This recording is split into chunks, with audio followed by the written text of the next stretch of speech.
ऐ लड़की, अब बता, कान खोल कर सुन, झूठ मत बोलना, सच्चाई बता। झूठ बोलेगी वही हादसा करूंगा जो तूने चमेली रंडी के कोठे का देखा, और सच्चाई बताएगी। तूने अपने मुख से हमें बापू कहा, मैं पिता का हक अदा कर दूंगा। डरने की बात नहीं, डाकू जरूर हूं, लेकिन डाकूपन का काम नहीं। नारियों की इज्जत करता हूं, बहन बेटियों को सम्मान देता हूं।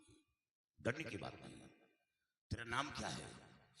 बापू, मेरा नाम चांदनी है। चांदनी, कहाँ की रहने वाली है? मैं सूरतगढ़ की रहने वाली हूँ। सूरतगढ़ की रहने वाली है। तेरा खानदान कौन सा है? मैं छत्री खानदान की हूँ। छत्री खानदान की। तेरे खानदान में कौन कौन है? मेरे खानदान में एक अंधी माँ और बूढ़े बाबूजी, बड़ा भाई समर और छोटा भाई विमल, एक मेरी भाभी। ओ, इतना लंबा परिवार। अच्छा ये बता, चमेली रंडी जो कह रही थी, क्या ये बात सत्य है? तुझे 5 लाख रुपए में उस रंडी के हाथ बेचा गया है? हाँ बापू, ये जो चमेली रंडी कह रही थी ये सत्य है। अच्छा ये बता, बेचने वाला कौन है? मेरा बड़ा भाई समर। हो, बड़ा भाई। जबकि बड़ा भाई पिता का हुक्म दिया गया है, बड़ा भाई अपने छोटी बहन को रंडी के कोठे पर 5 लाख रुपए की बेच दिया। घबरा नहीं, हमें अफसोस इस बात का है,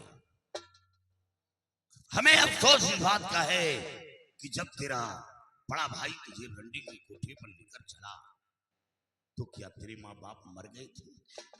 तेरा छोटा भाई मर गया था, तेरी भाभी मर गई थी, जो उसे रोका नहीं और समझाया नहीं। बाबू, अगर आप जानना ही चाहते हैं तो मैं आपसे सब कुछ बतलाऊंगी। मेरी माँ और मेरे बाबूजी को मेरी भाभी और मेरे भैया बहुत मारते थे। क्या? हाँ बाबू, यानी माँ बाप पर जुल्म? बहुत मारते थे और उन्हें खाने के लिए खाना भी नहीं देते थे। इसलिए एक दिन मेरी अंधी माँ और बाबूजी घर छोड़कर चले गए। बस सुने की खोज में मेरा भाई जा रहा था, छोटा विमल, जिसको मेरे बड़े भाई ने रिवॉल्वर निकालकर मारना चाहा। यानी छोटे भाई को रिवॉल्वर निकालकर मारना चाहा? हाँ, लेकिन मैंने अपनी कसम देकर उसे वहां से भगा दिया। फिर बड़े भैया ने मुझे मारना चाहा, लेकिन मेरी भाभी ने मुझे बचा लिया।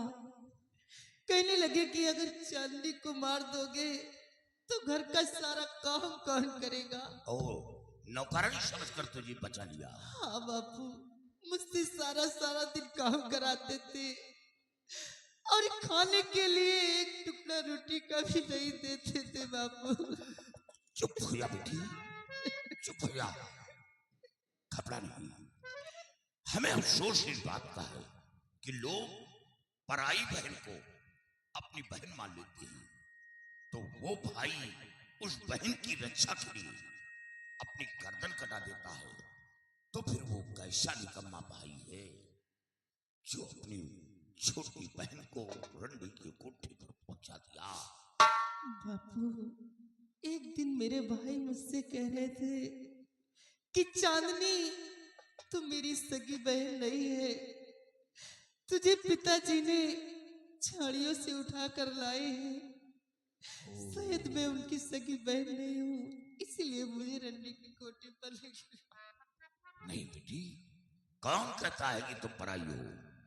तुम पराई नहीं हो, तेरा भाई मूर्ख है, इसीलिए वो तुम्हें रंडी की कोठे पर पहुंचाया।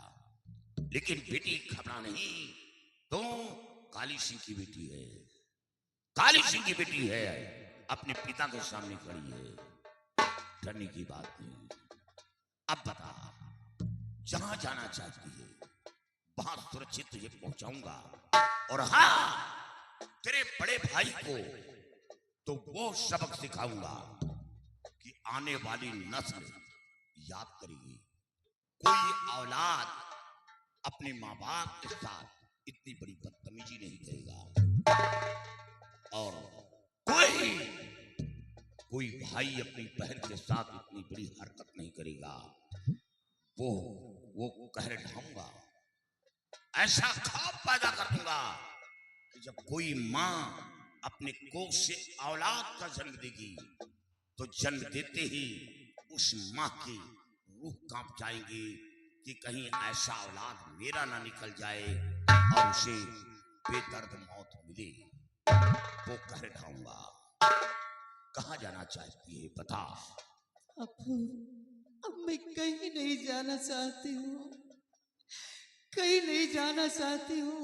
सिर्फ अपनी अंधी माँ और बूढ़े बाबू और भैया विमल से मिलना चाहती हूँ। ठीक है, एक बार मुझे उन लोगों से मिला दीजिए। बता बेटी, वो मिलेंगे कहाँ, कहाँ मिलेंगे? यही तो मुझे मालूम नहीं बापू कि वो लोग ना मालूम कहाँ है। ठीक है, मालूम नहीं है तो 24 घंटे की हमें मोहलत चाहिए। 24 घंटे काली सिंह के अड्डे पर रहना होगा और तेरे माँ बाप और छोटे भाई की खोज करवा लूंगा और उनके हवाले करूंगा। शेरा, चांदी को ले जाओ अड्डे पर, साथियों को हिदायत दे देना कि ये काली सिंह की बेटी है। बेटी की तरफ किसी ने आंख उठाई तो मैं उसकी आंखें निकालूंगा। ले जाओ, जाओ बेटी, 24 घंटे। फोंदू, चारों तरफ अपने जासूसों को खबर कर दो। क्यों नहीं सरदार कि एक अंधी माँ, याद आया बहुत पहले एक बूढ़े बाबा और अंधी माँ भीख मांगते हुए मिले थे। जी सरदार जी। उन लोगों की मदद किया था और ये भी तैयार किया गया था कि क्या आपके पास कोई बेटा बेटी नहीं है, कोई ऐसा सगा संबंधी नहीं। तो लोगों ने बताया था कि मेरे पास न कोई बेटा है, न बेटी है, न कोई सगा संबंधी है। जी सरदार, ऐसे ही बताया था। ऐसा लगता है कि वो खौफ से झूठ बोला हो। जी सरदार, ऐसा लगता है, लेकिन इस लड़की के बताए अनुसार तो ऐसा लग रहा है इसके माँ बाप वही हैं। वही हो सकते हैं सरदार। और चारों तरफ अपने जासूसों को खबर कर दो कि विमल नाम का लड़का और एक अंधी माँ, बूढ़े बाबा जहां कहीं पर मिलते हैं वो काली सिंह को खबर करें। क्यों नहीं सरदार? आओ, चलिए।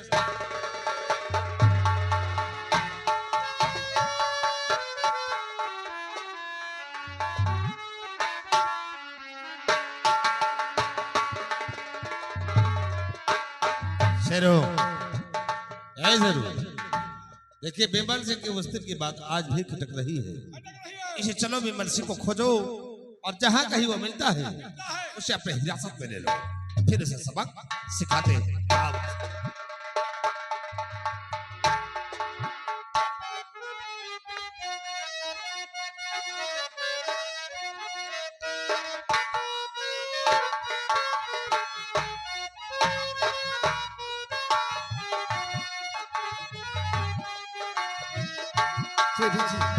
हाँ, आप ये बताओ कि आप मुझे यहाँ पर किस लिए लेके आई? चुम्मा लेने के लिए। बड़ी बेशर्म लड़की हो। क्यों? क्या? इसमें बेशर्म की क्या बात है? जब मेरे पिताजी ने आपके दादाजी से हम दोनों का रिश्ता ही का पक्का कर दिया है, इसमें बेशर्मी की क्या बात है? तो ये बात हवेली में भी बता सकती थी आप। हवेली में बताती तो कैमरा कैसे बनता? हाँ ये बात तो सही। और तेरे नाम हमने किया है जीवन अपना सारा सनम, जीवन अपना सारा सनम।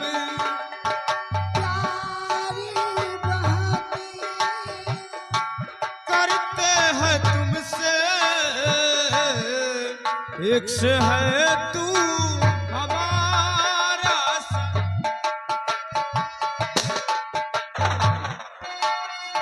तू नजर फेर कर देख इधर खड़ा सामने,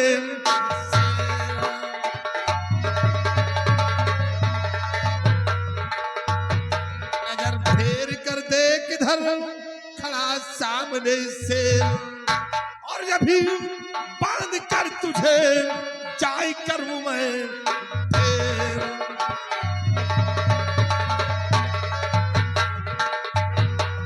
राय शेरो बांधे इन दोनों को, ले चल घसीटते हुए हवेली।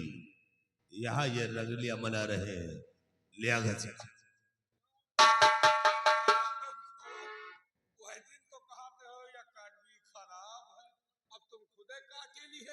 अरे यार मेरा और इनका रिश्ता पक्का हो गया है।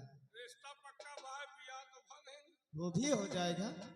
मतलब पहले चाट खा ले हो तो खरीदियो है, तुम जौन करस ना का हम पैसे छोड़ दी यार।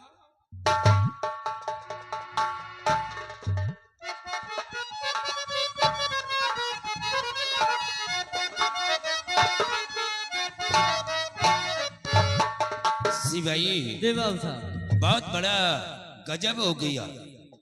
हमने अपने बेटी का रिश्ता विमल सिंह के साथ तय किया है। शायद ये रिश्ता दादा और दादी जी को मंजूर नहीं है, क्योंकि वो लोग बगैर बताए हुए हमारी हवेली छोड़कर ऐसा लगता है कि सूरतगढ़ वापस चले गए। और विमल भी हमारी बेटी को बना फुसला करके ऐसा लगता है कि सूरतगढ़ लेकर वापस चला गया। विमल भी गया।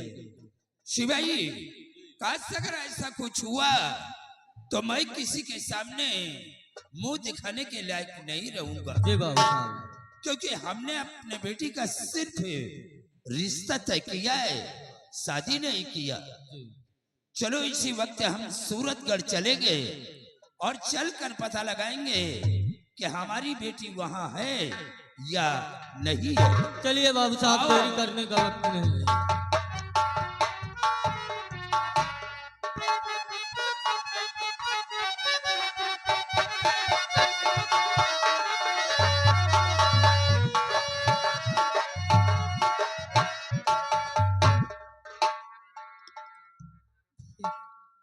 बहन सरदार जी भी तक नहीं है। बहन आप चिंता न करिए, सरदार जी ढूंढने के लिए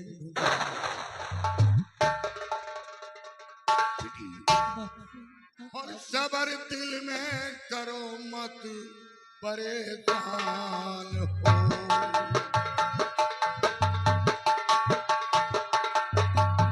सबर दिल में करो मत परेशान हो,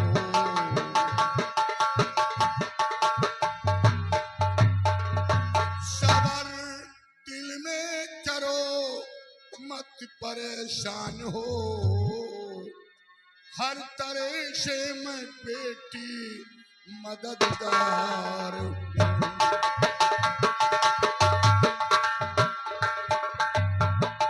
मददगार हूँ, मददगार हूँ, मददगार हूँ, मददगार हूँ, हर तरह से मैं बेटी मददगार हूँ।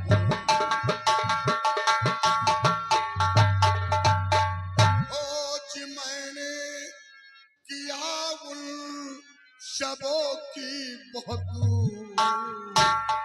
खोज मैंने किया उन सबों की बहुत दूर, पर मिले नहीं मुझको, मैं लाचार।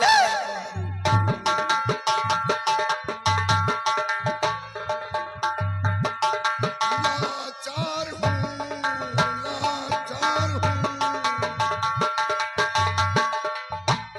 पर मिले नहीं मुझको, मैं लाचार हूँ।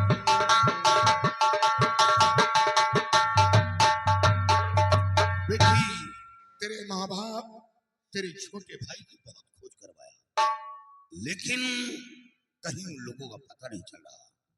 हमें तो ऐसा लगता है कि तेरे माँ बाप जैन थे, अब वो दुनिया में जिंदा नहीं है, वो ईश्वर को प्यारे हो गए। नहीं बाबू, ऐसा नहीं हो सकता। तो फिर क्या करूं बता? जब उन लोगों को कहीं पता नहीं चल रहा तो क्या करूंगा? आप एक बार मुझे मेरी सूरतगढ़ ले चलिए। क्या सूरतगढ़? हाँ बाबू, मैं सूरतगढ़ जाना चाहती हूँ। हाँ बेटी, ऐसा हो सकता है कि तुम पराई हो और वो पूरा परिवार एक हो गया हो, इससे तुम्हारा ख्याल, तुम्हारी मोहब्बत, तुम्हारा इखलाक अपने दिलो दिमाग से निकाल कर बाहर कर दिया और तुम खामखा जिद कर रही हो कि सूरतगढ़ चली। अब वो अपने दिलो दिमाग से हटा दिया, तुम्हें भूल गए हैं। ठीक है बाबू, बेटी, लेकिन मेरी अंधी माँ, बेबस है और बूढ़े बाबूजी, क्योंकि वो भी चलने फिरने में मोहताज है और मुझे कहाँ ढूंढेंगे बापू। इसलिए एक बार आप मुझे सूरतगढ़ ले चलिए। ठीक है, मैं जानता हूं बेटी का दिल ही ऐसा होता है माता पिता के प्रति। ठीक है, मैं सूरतगढ़ लेकर चल रहा हूं, लेकिन एक शर्त होगी कि अगर तेरे माँ बाप तुझे अपनी बेटी कबूल करते हैं तो उनके हवाले करूंगा, साथ साथ तेरे बड़े भाई को सबक सिखाने में भी मजा आएगा। और अगर नहीं कबूल करते तो तुझे मेरे साथ वापस आना होगा। मैं वादा करता हूं कि एक दिन अपने हाथों से तुझे डोली में बिठाकर रोशन करूंगा, कन्यादान करूंगा, आशीर्वाद भी दूंगा, साथ साथ पिता का हक अदा करूंगा। ठीक है बापू, मुझे मंजूर है। साथियों, काफी तादाद में गोला बारूद ले लो और सूरतगढ़ के लिए प्रस्थान करो। चलो चलो बेटी, मैं सूरतगढ़ चल रहा हूँ। हाँ साथियों, होशियारी से काम लेना कि वो इलाका बिगड़ है, शैतानों का इलाका है।